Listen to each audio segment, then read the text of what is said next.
अच्छा जी, हम अब जल्दी से ना, आज हमने ना क्वेश्चन करने हैं, तो ये जल्दी से हम इसको एक चैप्टर को जल्दी से गो थ्रू कर लें। हम कर चुके हैं, नोट्स में सिर्फ बता रहा हूँ। बुक में आपको शेयर कर दूंगा, जो सॉफ्ट कॉपी है बुक की। तो आप दोनों से कंसल्ट कर सकते हो जो भी मैं पढ़ाऊँ, क्योंकि नोट्स तो है लेकिन मुझे सिलेबस भी देखना है। तो सिलेबस तो हमने कवर कर लिया है चैप्टर 1 का, फिर भी मैंने कहा नोट्स के थ्रू आपको थोड़ा बता दूं। अच्छा, ये कैपिटल गुड्स और कंज्यूमर गुड्स ये कल मैंने स्किप करा दिया था। ये इसकी इंपॉर्टेंस कोई इतनी नहीं है, लेकिन एक चीज जो ध्यान में रखने की आपको जरूरत है वो ये है कि अगर कंज्यूमर गुड्स ज्यादा बनते हैं, एक बात आपको मैंने बतानी है कि अगर कंज्यूमर गुड्स ज्यादा, यानी कि ये जो पॉइंट है यहाँ, यहाँ क्या हो रहा है, क्या ज्यादा बन रहा है, कंज्यूमर गुड्स या कैपिटल गुड्स? Consumer goods. ठीक हो गया। कंज्यूमर गुड्स ज्यादा बन रहे हैं तो लोगों को ज्यादा गुड्स अवेलेबल, ज्यादा कंज्यूमर गुड्स अवेलेबल होंगी, और लोग उनको इस्तेमाल करके अपनी नीड्स और वांट्स को सेटिस्फाई करेंगे। जो कैपिटल गुड्स लिखा हुआ है ये वही है ना जिस तरह प्रोड्यूसर गुड्स होते हैं, एक ही बात है ना, पता है ना जी ये सर। क्या।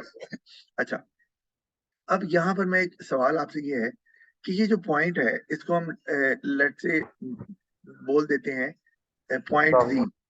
वालेकुम सलाम। इसको अगर हम पॉइंट, चलो एक मिनट, इसको हम बोल देते हैं पॉइंट क्यू। मुझे बताओ, पॉइंट क्यू पे ऑपरेट करने की अपॉर्चुनिटी कॉस्ट क्या है? यानी कि अगर आप पॉइंट क्यू पे ऑपरेट कर रहे हैं, आप कंज्यूमर गुड्स ज्यादा बनाना चाह रहे हैं और आप पॉइंट क्यू पे चले जाते हैं, तो पॉइंट क्यू पे अगर आप ऑपरेट कर रहे हैं यानी कि कंज्यूमर गुड्स ज्यादा बना रहे हैं, तो उसकी अपॉर्चुनिटी कॉस्ट कितनी होगी? मुझे ये आप बता सकते हो? सर कितनी मतलब? अच्छा, थोड़ा एलेबोरेट कर देते हैं इसको, क्योंकि डायग्राम में तो नहीं हुआ होगा। मतलब लेट से ये एक्स है, या चलो नंबर्स में ले लेते हैं। ये हम करते हैं कि 90 है, ये ऊपर 100 है, यहाँ पर हम लेट से यहाँ भी 100 है, और ये जो आपको ए नजर आ रहा है, ये इसको हम कर लेते हैं जी 20। अच्छा, अब मुझे ये बताओ, आप पॉइंट क्यू पे ऑपरेट कर रहे हो और कंज्यूमर गुड्स ज्यादा बनाना चाह रहे हो और बना रहे हो, इसकी अपॉर्चुनिटी कॉस्ट क्या है? 80 कैपिटल गुड्स। वेरी गुड भाई, जबरदस्त शान, आपका तो कॉन्सेप्ट समझ क्लियर है। Very good. बिल्कुल सही, क्योंकि सिर्फ 20 बन रही है, 80 नहीं बन रही, क्योंकि 100 बन सकती है। Very good. बस फिर तो आप ये क्लियर ही है, अब मुझे इसमें ज्यादा टाइम स्पेंड करने की जरूरत नहीं है। बस मैं आगे जा रहा हूँ, जो मुझे बताने वाली चीज थी आगे। तो जिस तरह मैं स्किप अगर करूँ वो चीज, तो आप भी स्किप कर सकते हो एक दफा रीडिंग लेके। अच्छा, ओके सर। इसको भी हम छोड़ देते हैं। अच्छा, आपको ये वैसे पता है इस वर्ड का मतलब, ये जो वर्ड लिखा है सबसिस्टेंस?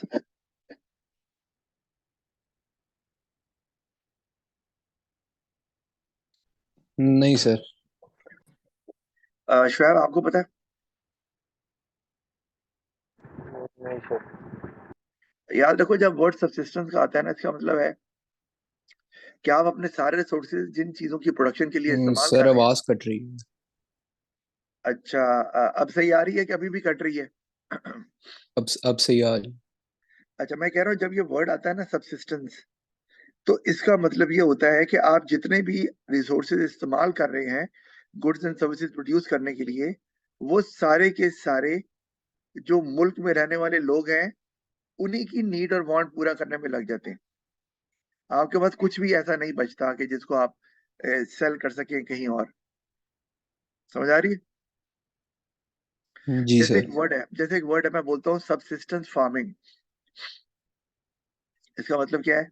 इसका मतलब ये है कि जो फार्मर्स हैं वो कुछ क्रॉप्स ग्रो करते हैं, लेकिन वो क्रॉप्स ग्रो करके खुद ही कंज्यूम कर लेते हैं, और उनको इतने बचते ही नहीं है कि वो बेचने के लिए उसको इस्तेमाल कर सकें। तो इसको सबसिस्टेंस फार्मिंग बोलते हैं।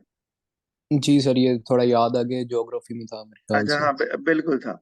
अच्छा खैर, ये तो मैंने ऐसे ही आया तो मैंने कहा बता दूं। आगे हम चल रहे हैं इसी तरह। इसको हम छोड़ देते हैं। ये मनी वाला पोर्शन हमने अभी किया ही नहीं है, क्योंकि सिलेबस के मुताबिक मनी अभी नहीं आया। तो जब आएगा मनी तो हम मनी को कवर कर लेंगे, और फंक्शन ऑफ मनी भी हम ये बाद में कवर करेंगे, क्योंकि ये नोट्स सिलेबस में नहीं है सर? नहीं, सिलेबस में बिल्कुल है, लेकिन मैंने आपको बताया ना कि हम नोट्स फॉलो कर रहे हैं, तो नोट्स के थ्रू ही मैंने चलना है। मतलब मैं आपको बुक शेयर करूंगा ना, उस बुक की खास बात क्या है? उस बुक की खास बात यह है कि वो एग्जैक्टली जिस ऑर्डर में सिलेबस में टॉपिक्स लिखे हुए हैं ना, उसी ऑर्डर में वो कवर कर रहा है। तो इसलिए, और वो बुक बड़ी इजी टू क्या कहते हैं, अंडरस्टैंड भी है। हाँ, कोई प्रॉब्लम हो तो मैं हूं बताने के लिए आपको। तो आप इन दोनों को कंसल्ट कर सकते हो, मैं आज शेयर कर दूंगा, मुझे रिमाइंड करवा देना।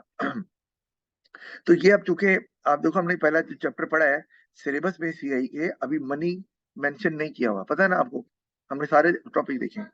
तो ये इन्होंने सर ने जी मनी को सर। पहले डिस्कस कर लिया। खैर एनीवे, तो हम इसको बाद में कवर करेंगे, जैसे जैसे सिलेबस के टॉपिक आएंगे हम उसी ऑर्डर को फॉलो करेंगे।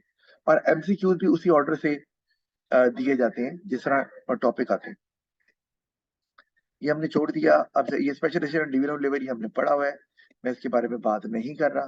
स्पेशल एडिशन हमने पढ़ी भी है कि इंडिविजुअल लेवल पे भी होती है, रीजनल पे भी, कंट्री लेवल पे भी। तो स्पेशल एडिशन के फायदे क्या है, नुकसान क्या है, मैं इसके बारे में बात नहीं कर रहा। लिमिटेशन क्या है ये आप पढ़ सकते हो खुद से, कोई प्रॉब्लम हो तो मुझे आप बता सकते हो।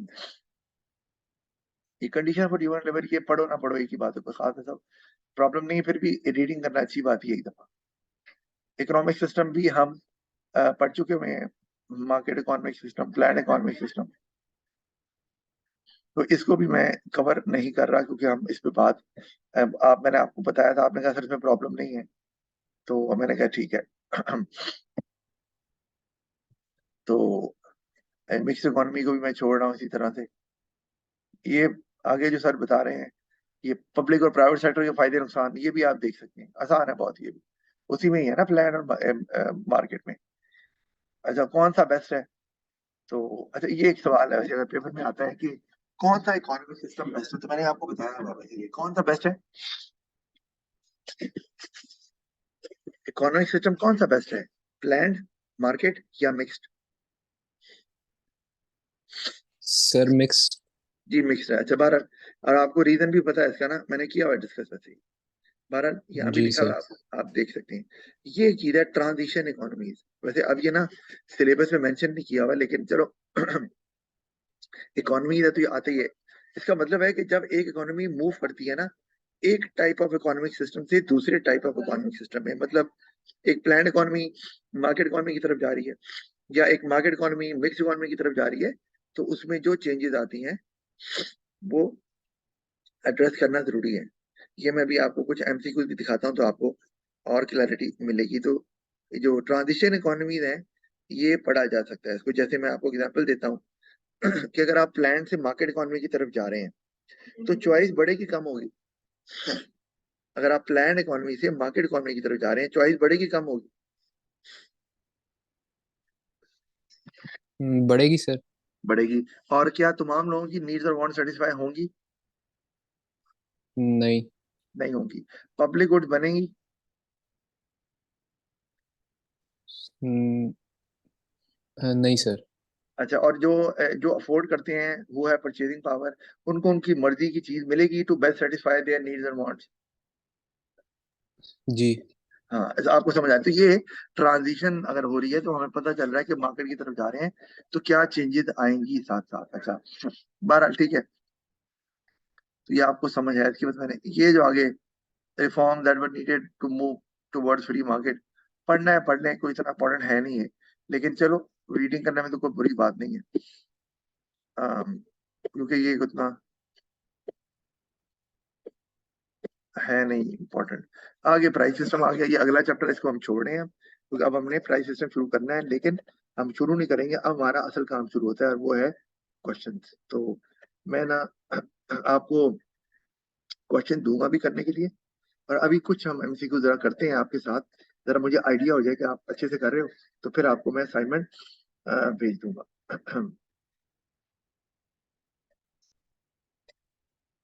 हम ना ऐसा करते हैं कि कोई लेटेस्ट पेपर उठा लेते हैं, ताकि पता चले कि हमने जो टॉपिक किया है आप उसमें से एक क्वेश्चन अटेम्प्ट कर पाते हो कि नहीं कर पाते, है ना। अच्छी बात है। तो ये पहला है। शुएब साहब, आप साइलेंट स्टूडेंट हैं या आप निकल गए हैं कहीं? सर वो क्लास में नहीं है। अच्छा, वो क्लास में नहीं, ठीक है। वो ट्रैवल जो कर उसका रहा मैसेज आया है। है, हाँ, क्या कहता है? उसका मैसेज आया कि आप वो शेयर कर दें रिकॉर्डेड लेक्चर हाँ, उसके साथ। तो रिकॉर्डिंग तो हो रही है ना। ठीक है। अच्छा, अब ये पहला एमसीक्यू देखो। शुएब, एमसीक्यू पढ़ो और मुझे आंसर दो।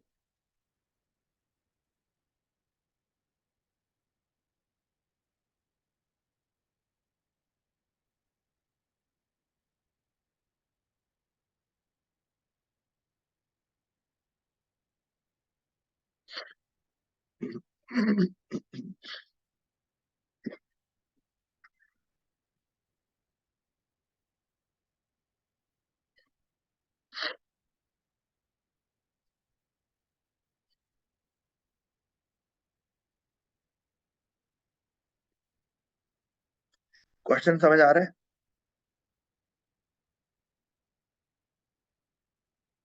चांद, सर नहीं, क्वेश्चन नहीं समझ लग रहा। अच्छा चलो मैं समझा देता हूँ। क्वेश्चन लिखा हुआ है, the diagram shows a production possibility curve for an economy that is producing at point P. यानी कि इसका मतलब है अभी जो हमारी इकोनॉमी है वो यहाँ पर मौजूद है। ठीक है, इसका मतलब है कि वो गुड वाई कितनी बना रहे हैं, 110। ऐसे ही है ना? क्या कहते हो? जी सर। अच्छा, और गुड एक्स कितनी जी। बना रहे हैं, 100। ऐसे ही है? 100। सही है। और अगर हम मैक्सिमम सारे रिसोर्सेज वाई पे लगा दें तो मैक्सिमम वाई 150 बन सकता है, और अगर सारे हम गुड एक्स पे रिसोर्सेज लगाते हैं तो मैक्सिमम एक्स जो है वो भी 150 बन सकता है। अब वो पूछ क्या रहा है, आगे स्टेटमेंट है, which quantity of X is given up to produce the quantity of Y shown. अगर 50। आपने, हाँ जी, वेरी गुड, यानी कि ये आंसर है। समझ आ गई आपको? समझ लगा मुझे मजीद समझाने की जरूरत नहीं है, ठीक है ना। हम्म। आगे चलते हैं। अच्छा, अगला ये क्वेश्चन पढ़ो और आंसर दो, ध्यान से पढ़ना सिर्फ।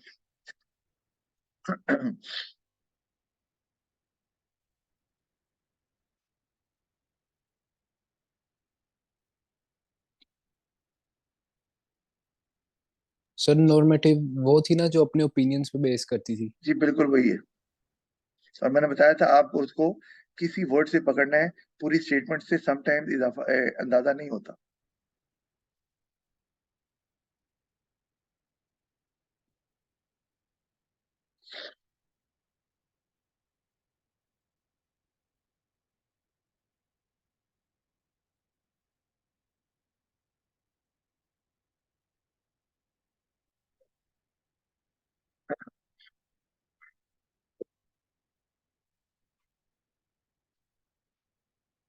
सर ए।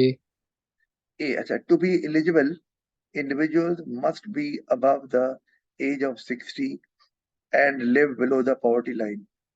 ये स्टेटमेंट है कि एलिजिबिलिटी क्राइटेरिया क्या है कि पेंशन स्कीम का, कि बंदा 60 साल से ज्यादा हो और वो बिलो द पॉवर्टी लाइन हो। तो क्या इसको हम टेस्ट नहीं कर सकते एलिजिबिलिटी क्राइटेरिया में बंदों को देखकर कि जो जिन जिन जिन बंदों को पेंशन मिल रही है वो अबव द एज ऑफ 60 हैं कि नहीं है, और बिलो द पॉवर्टी लाइन है कि नहीं है? क्योंकि below the poverty line definite बात होती है कि आप अगर $2 कमा रहे हैं पर डे तो आप पॉवर्टी लाइन पे हैं, इससे नीचे कमाएंगे तो बिलो द पॉवर्टी लाइन। वैसे अब ये $2 वाली भी जो अमाउंट है ये चेंज हो गई हुई है, लेकिन वैसे ही आपको रफ सा आइडिया दे रहा हूँ। तो क्या इसको हम टेस्ट नहीं कर सकते? आपको ये जजमेंट या ओपिनियन लग रहा है, और कहाँ से लग रहा है मुझे ये बताओ। इसको हम सर एक्स्ट्रा, ये हाँ हाँ बोलो। इंडिविजुअल मस्ट मस्ट शो कर रहा है कि ये आप, नॉर्मेटिव है। नहीं, अब मैं वही बता रहा हूँ ना, आपने मस्त तो लिखा है, मैंने वो तो ठीक है आपकी बात, चलो अगर मान भी ले, ये मस्ट है, ये कुछ मोस्ट नहीं लिखा हुआ, बेटर नहीं लिखा हुआ, हाईएस्ट नहीं लिखा हुआ, ग्रेटेस्ट नहीं लिखा हुआ। मस्ट है कि ये एक रूल गवर्नमेंट का बताया है कि इंडियन गवर्नमेंट पेंशन उनको देगी जो कि इस एलिजिबिलिटी क्राइटेरिया को मीट करते हैं कि जिनकी एज 60 से हर सूरत ज्यादा हो और वो बिलो द पॉवर्टी लाइन हो। तो क्या इसको हम टेस्ट नहीं कर सकते इस स्टेटमेंट को, और उसके बेसिस पे हम बंदों को एक्सेप्ट और रिजेक्ट नहीं कर सकते? तो ये बताओ। कर सकते हैं। तो कर सकते हैं, तो फिर नॉर्मेटिव स्टेटमेंट को कभी भी आप एक्सेप्ट और रिजेक्ट नहीं कर सकते, वो आपका पर्सनल ओपिनियन होता है। तो मस्ट जो है ना, उससे बिल्कुल भी जजमेंट शो नहीं हो रही। हाँ, मोस्ट होता स्टेटमेंट तो यहाँ नहीं बन रही सर कि डी हो सकता है फिर। D. In January 2020, the Indian government announced that it might increase the payment to 1,000 rupees per month. अब might देखो, यहाँ पे माइट भी आ गया ना। हाँ, तो गवर्नमेंट अनाउंस कर रही है ना, गवर्नमेंट कह रही है हम शायद जो है वो पेमेंट बढ़ाएं। ओपिनियन कैसे है? गवर्नमेंट दोबारा बता रही है कि हमें शायद जरूरत पड़े 1,000 रुपीज पर मंथ पेमेंट बढ़ाने की। तो इसको भी आप टेस्ट नहीं कर सकते?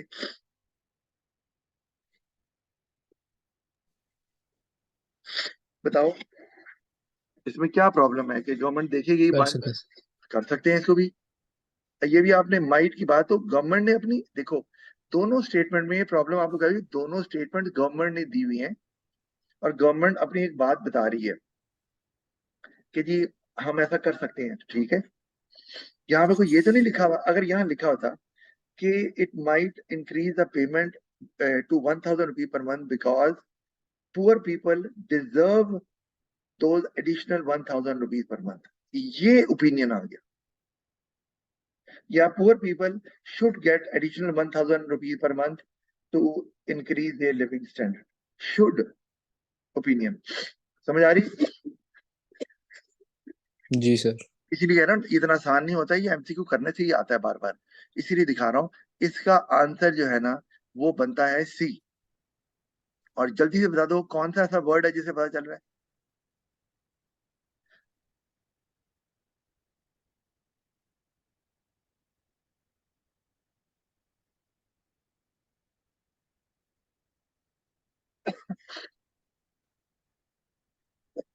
देखो ना, लिखा है इन 2018 the supreme court said the government must review pension payments. अच्छा, ये स्टेटमेंट है उसी तरह कि जी गवर्नमेंट को हर सूरत पेंशन पेमेंट रिव्यू करनी है और कोर्ट ने ऑर्डर दिया है। ठीक है, जी। तो आप देख सकते हैं कि वाकई कोर्ट ने ऑर्डर दिया है कि नहीं दिया। बिल्कुल दिखा जा सकता है ना कि कोर्ट का ऑर्डर आया है कि नहीं आया। जी। ठीक है, आगे जो लिखा है जी sir. Because they are unrealistic. ये जो अनरियलिस्टिक वाली बात है, ये है ओपिनियन। कोई कह सकता है कि जी भाई सर। रियलिस्टिक है, सुप्रीम कोर्ट कह रही है अनरियलिस्टिक है। तो अब इसका कोई ग्राउंड नहीं है। ये अनरियलिस्टिक रियलिस्टिक होना, ये हर एक का अपना क्राइटेरिया है जिसकी बेसिस पे वो कह रहे हैं। तो ये ओपिनियन है। ठीक है, जी सर। तो थोड़ा ट्रिकी होता है ये वाला एमसीक्यू। अच्छा, क्वेश्चन 3 को देखो।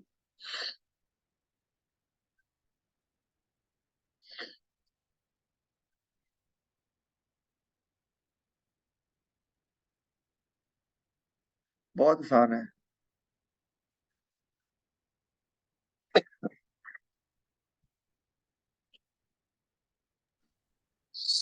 Sir when where for whom to produce. यार ऑप्शन बताओ ना, ऑप्शन बोलो। जी जी देख रहा हूँ।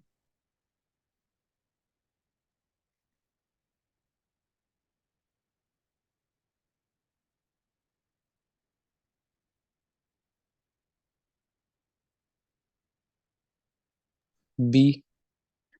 How where for whom. आपका आंसर गलत है क्योंकि वेयर आता ही नहीं है। वो है what to produce, how to produce, for whom to produce. तो आंसर क्या बना?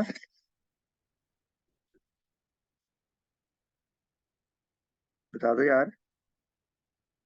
सी। हाँ, what how and for whom। ये आपकी नॉलेज की कमी की वजह से हुआ है। ऊपर मैंने बता दिया है, इसका आंसर जो है वो सी है। अच्छा, आगे चलते हैं। ये मनी वाला तो हमने करना नहीं है, इसको हम छोड़ देते हैं। और ये बिल्कुल लेटेस्ट पेपर दिखा रहा हूँ, अभी नवंबर 2022 का पेपर उन्होंने अपलोड नहीं किया हुआ। तो मैंने कहा आज इसको डाउनलोड कर ले, मैंने खुद भी नहीं देखा हुआ था ये। तो मैंने कहा चलो डाउनलोड कर लें, जरा देखिए आप, आपका लेवल चेक करें जी। क्वेश्चन नंबर 1, बड़े बड़ा डिफरेंट से क्वेश्चन आ रहे हैं।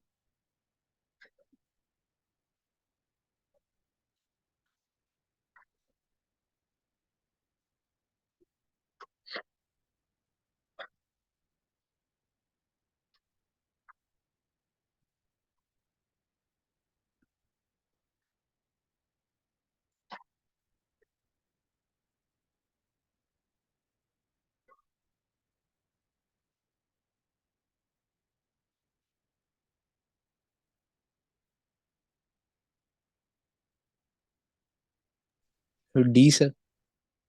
बिल्कुल सही आंसर दिया आपने, इसका आंसर बिल्कुल डी ही है, क्योंकि इसमें देखें तो जो आपका एक्चुअल है ये भी पॉजिटिव की तरफ जा रहा है, ये जो फैक्ट है ये भी एक्चुअल की तरफ जा रहा है, वॉज भी क्योंकि कोई पास की स्टेटमेंट है हुआ है तो उसको आप चेक कर सकते हैं, टेस्टेबल भी होता है। सिर्फ ये जो एथिक्स है ना, ये आपकी पर्सनल ओपिनियन की बात आ गई है ना। जी सर। तो 4 वर्ड 5 में से पॉजिटिव स्टेटमेंट की फेवर में जा रहे हैं, और कोई भी ऑप्शन ऐसा नहीं है जिनमें 4 वर्ड उसकी फेवर में जा रहे हो। अच्छा, गुड। अच्छा, अब क्वेश्चन 2। सर एक चीज पूछनी थी। हाँ, पूछो। सर जब हम चैप्टर कंप्लीट कर लेंगे तो उसके एमसीक्यू उसके प्रैक्टिस के क्वेश्चन आप देंगे या हम वो कहीं से ढूंढ के कर लें, नहीं नहीं, क्योंकि एक मैं ही ऐप दूंगा। है हाँ, बोलो रोब, बोलो। शायद आपको पता हो। हाँ, बताओ। एक ऐप है रोब, वहाँ पे एमसीक्यूज हर सब्जेक्ट के होते हैं, तो वो भी अच्छा है प्रैक्टिस के लिए।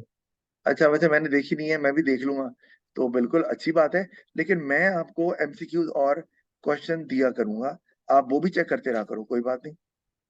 ठीक है। अच्छा, अब क्वेश्चन 2 पे आओ।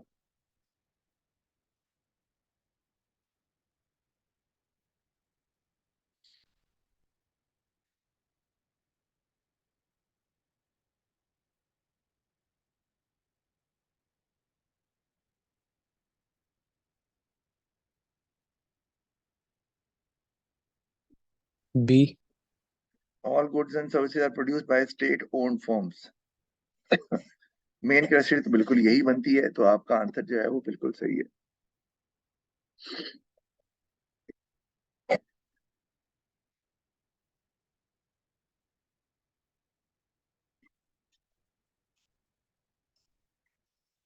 अच्छा, अब क्वेश्चन 3 देखो।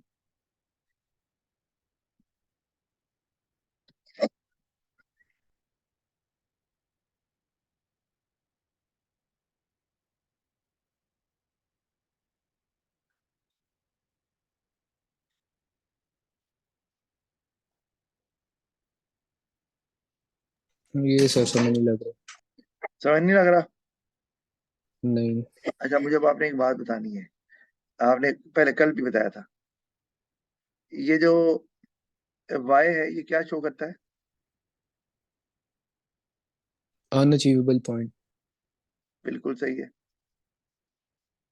अनअटेनेबल के इतने रिसोर्सेज ही नहीं है कंट्री के पास कि इस कॉम्बिनेशन को कंप्यूटर और फूड के प्रोड्यूस कर सके। अच्छा, और जो जी है ये क्या बता रहा है?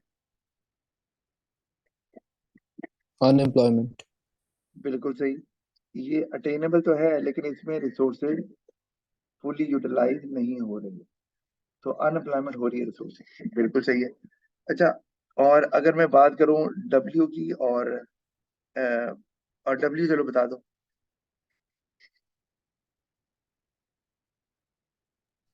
सर जितने भी रिसोर्स एम्प्लॉयड है।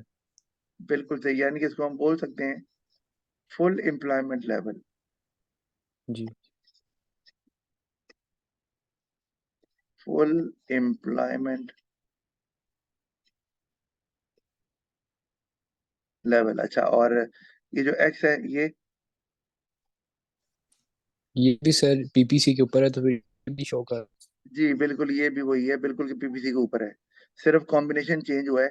एक्स में फूड ज्यादा बन रहे हैं, कंप्यूटर्स कम बन रहे हैं, और डब्ल्यू में कंप्यूटर ज्यादा बन रहे हैं, फूड कम बन रहा है, लेकिन रिसोर्सेज फुली यूज हो रहे हैं, फुली यूटिलाइज हो रहे हैं, फुल एम्प्लॉयमेंट लेवल है। अब वो जो सवाल कर रहा है आपसे, ये जो लिखा है if all available resources were used, क्या समझ आती है इससे? तो कौन से पॉइंट्स हैं, 2 पॉइंट्स हैं जो पीपीसी डायग्राम में मैक्सिमम कॉम्बिनेशन ऑफ कंप्यूटर और फूड। W and X. जी, क्योंकि इससे ज्यादा इन दोनों को नहीं बनाया जा सकता। और ये दिखा रहे हैं कि ये मैक्सिमम कॉम्बिनेशन है इनका जो आप बना सकते हैं। अगर W पे आप हैं तो फूड कितना बनेगा और कंप्यूटर कितना और एक्स पे भी। बिल्कुल सही आपने बता दिया। चलें, और तो इसका आंसर है W&X, यानी कि ए आंसर है। अच्छा, ये हम नहीं कर रहे, हमने किया नहीं हुआ।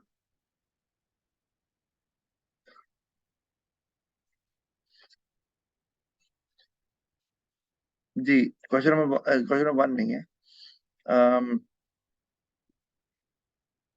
2 भी रहने, हमने टैक्सेस तो पढ़े ही नहीं है। Question number 3।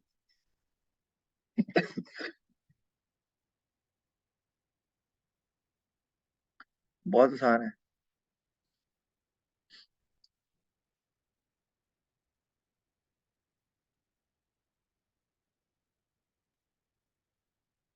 बी। बिल्कुल सही आंसर। अच्छा जी, और अब 4th।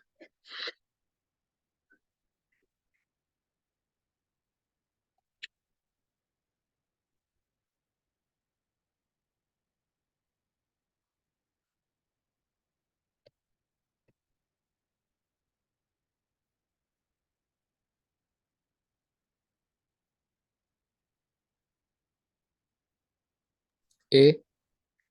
एंटरप्राइज इन्वेस्टमेंट आप बोल रहे हो, तो एंटरप्राइज इन्वेस्टमेंट मतलब क्या मतलब है इसका?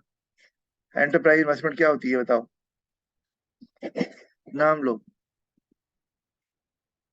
क्या होती है एंटरप्राइज इन्वेस्टमेंट? बोलो, इकोनॉमिक्स में। सर ये तो वैसे ही लग रहा तो कह दिया। यार वैसे क्यों लग रहा है? आपको बताया था, जैसे बिल्डिंग इन्वेस्टमेंट कर रहा है अगर, या इक्विपमेंट,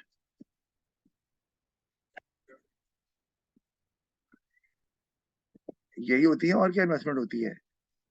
सर इसका टूल्स। आंसर डी स्पेशलाइजेशन है। अच्छा, ए तो हो नहीं सकता, क्योंकि उन्होंने बात की हुई है क्वालिटी, नॉलेज और स्किल, और यहाँ कहीं नजर नहीं आ रही इन्वेस्टमेंट, है ना? जी। अच्छा, आपने कहा स्पेशलाइजेशन, तो स्पेशलाइजेशन में अगर मान लेते हैं कि स्किल भी आती है, नॉलेज भी आती है, क्वालिटी आती है। क्वालिटी। स्पेशलाइजेशन तो सिर्फ आपको अपना काम सिखाती है, जी। और उसमें आपकी स्किल जो है वो इम्प्रूव कर जाती है। जी। अच्छा, आपको मैकेनाइजेशन तो नहीं हो सकता, है ना? जी।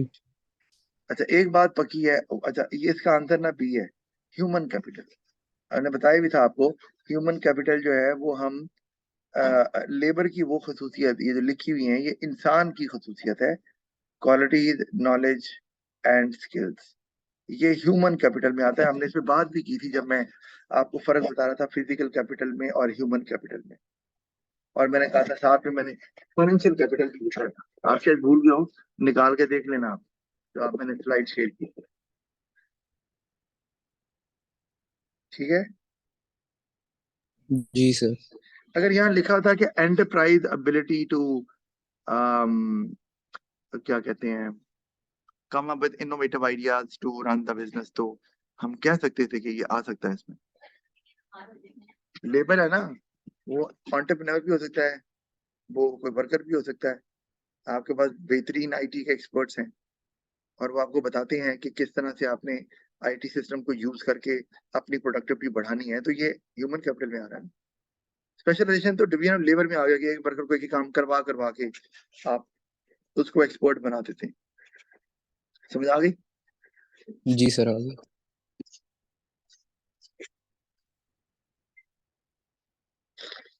अच्छा, इसी तरह से एक ये भी देख ले जी। ये है क्वेश्चन नंबर 1।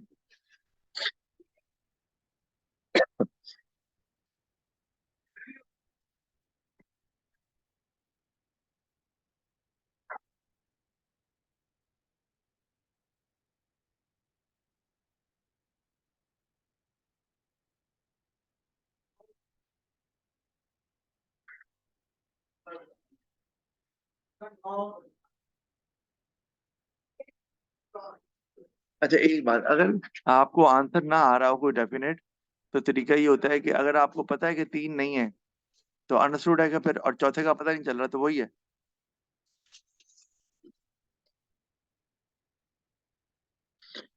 सर मुझे बी लग आपको बी लग रहा है, all consumers will receive better health care. अच्छा यहाँ पर ना consumers will receive better health care, ये बात तो समझ आती है कि अगर मार्केट फोर्सेस डिसाइड कर रहे हैं तो जाहिर बात है जिस चीज की डिमांड होती है वो चीज बनती भी है। मार्केट फोर्सेस कौन से इकोनॉमिक सिस्टम में होती हैं? प्राइवेट। प्राइवेट में होती है, या तो मार्केट इकोनॉमी में होती है, या फिर मिक्स इकोनॉमी के प्राइवेट सेक्टर में होती है, और वहां पर जो लोग अफोर्ड करते हैं उनको उनकी मर्जी की चीज मिलती है। तो हेल्थ केयर बिल्कुल बेटर हो सकता है, लेकिन क्या ये जो दूसरी बात लिखी हुई है ऑल कंज्यूमर्स, नहीं सर, जो अफोर्ड करते हैं। हाँ तो फिर मामला खराब हो गया ना, ये नहीं हो सकता। ये अगर ऑल ना लिखा होता तो बात बन सकती थी। ये मुझे लग रहा था कि गवर्नमेंट जब प्राइवेट सेक्टर प्राइवेटाइजेशन कर देगी तो फिर उससे बेटरमेंट होती है हाँ नहीं, उस सेक्टर बेटरमेंट तो में। हाँ, लेकिन ऑल कंज्यूमर को तो फायदा नहीं होगा ना। गरीबों को तो हेल्थ केयर देगा ही कोई नहीं, ऐसा नहीं है? जी। तो फिर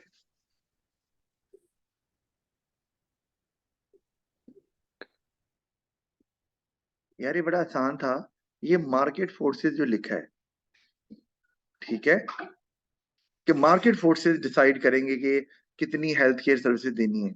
तो यार मार्केट फोर्सेस क्या है, ये हमने अगले चैप्टर में से पढ़ा है, इससे थोड़ा ये नहीं है, इनको नहीं बोलते हैं। इक्विलिब्रियम।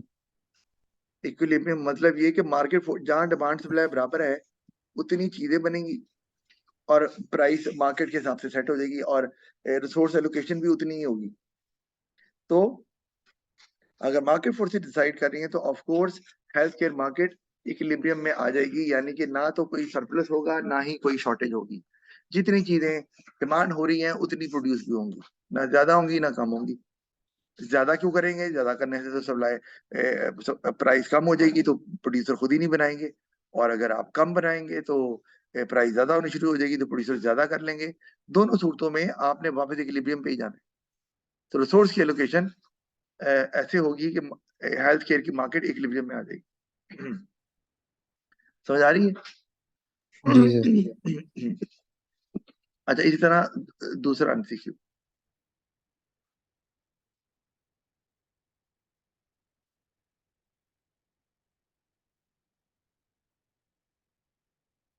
अच्छा मैं इसको थोड़ा छोटा कर देता हूँ।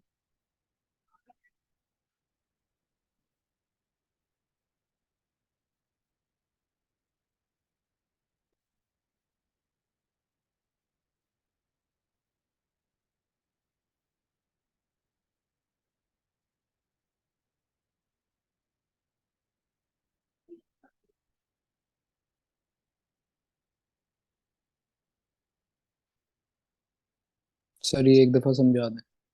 अच्छा ये ना वैसे तो सारे के सारे लीनियर पीपीसी हैं, यानी कि स्ट्रेट लाइन, लेकिन फर्क नहीं पड़ता क्योंकि उसने ऐसा कोई सवाल पूछा नहीं हुआ। तो बेशक पीपीसी ऐसे बनाते रहे।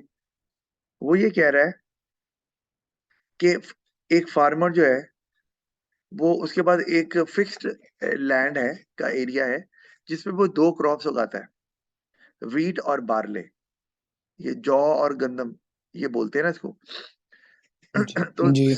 सम लैंड यूज फॉर बार्ले, उसमें फ्लड आ गया और अब वो इस्तेमाल हो ही नहीं सकती।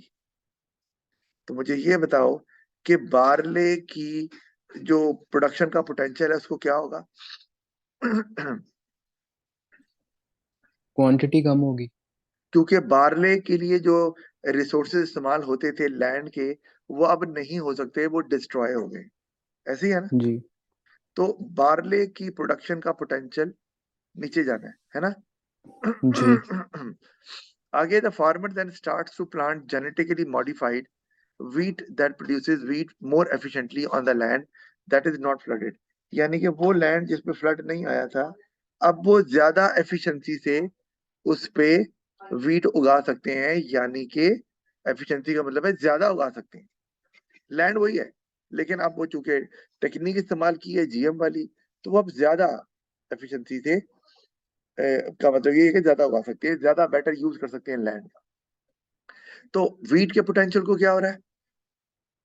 सर वीट का तो उतना ही रहेगा ना, क्योंकि लैंड पहले से ही वो अवेलेबल थी। लेकिन लैंड की, वो तो बात सही है, लेकिन उसमें क्वालिटी तो बढ़ गई ना, टेक्नोलॉजी आने क्वालिटी दे। बढ़ गई पर क्वांटिटी नहीं बढ़ेगी। तो फिर पोटेंशियल तो बढ़ गया ना। जी सर। आप देखो ना, जेनेटिकली मॉडिफाइड वीट है, तो टेक्नोलॉजी हुई ना इम्प्रूव, जिससे आप ये कर पा रहे हैं। जी सर।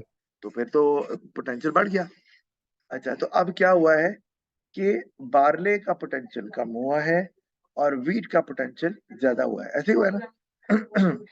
जी तो अब ये लाइन पढ़ के बताओ, which diagram shows the most likely effect of these changes on the farmer's production possibility curve as it moves from XX to YY।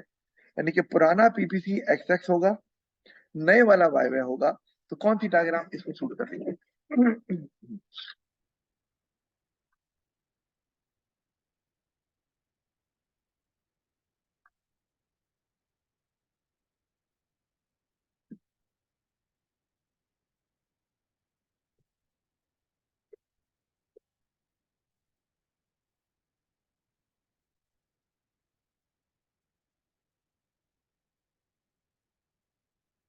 Sir D. D. अच्छा, अब डी को देख लेते हैं। डी पे एक्स एक्स था पहले, तो डी पर हम इसको ऐसे कर लेते हैं।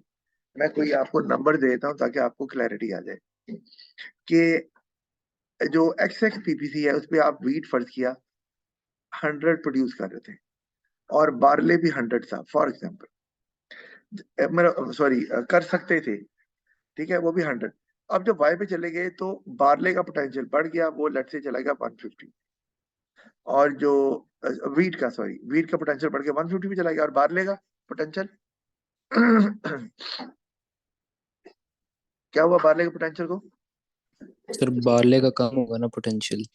नहीं, डायग्राम में नजर आ रहा है, बार्ले अब 100 से अब बार्ले का पोटेंशियल 100 से कम हुआ है। नहीं।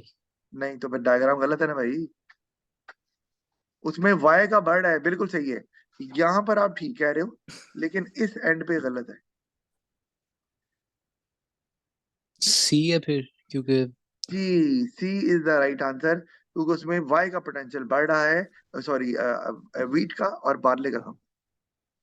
जी। देखा, जब तक एमसीक्यू ना करें तो नॉलेज का लेने का कोई फायदा नहीं। सर अच्छा, नहीं, वो मसला ये है कि मुझे ग्राफ्स जरा बहुत मुश्किल लगते हैं और कोई बात नहीं, कर करके शुरू से ही। तो शुरू से लगते हैं तो कर करके हो जाएगा ना, फिर प्रैक्टिस ही होता है। मुश्किल लगती है क्योंकि प्रैक्टिस नहीं की। अच्छा, जी सर। ये तो मैंने आपको बता दिया। अच्छा, अब मुझे आपको ना कुछ भेजने हैं क्वेश्चन, यानी कि एमसीक्यूज। अभी ज्यादा नहीं भेजूंगा, कोई 10 के करीब भेजता हूँ, या हो सकता है 20 भेज दूं। और देखता हूँ कि आप उनको कैसे अटेम्प्ट करते हैं। मैं आपको दिखा देता हूँ, ये है मेरे पास।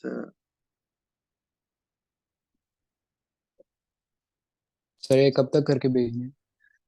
यार, कल भेज दो ना क्लास से पहले, ताकि डिस्कस कर लें।